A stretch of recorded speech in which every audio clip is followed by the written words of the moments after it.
स्वतंत्र पक्ष कोणी काढू शकतो. हल्ली काय अनेक पक्ष आहेत, आपण काढू शकतो.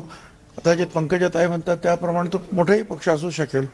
पण माझं म्हणणं असं आहे की एका समाजावर पक्ष काढणं आणि त्याच्यामध्ये यश मिळवणं ते कितपत यशदायी आहे याची मला काही कल्पना नाही. मग तो कुठलाही समाज असेल. आपल्या पुढे अशी उदाहरणं आहेत की काही काही समाजांनी वेगवेगळ्या घटकांनी वेगवेगळे पक्ष काढले, ते कितपत चालले, कितपत त्यांना यश मिळालं, त्याचा लेखाजोखा त्यांनी घ्यावा. पण त्यांनी काहीतरी अभ्यास केला असेल.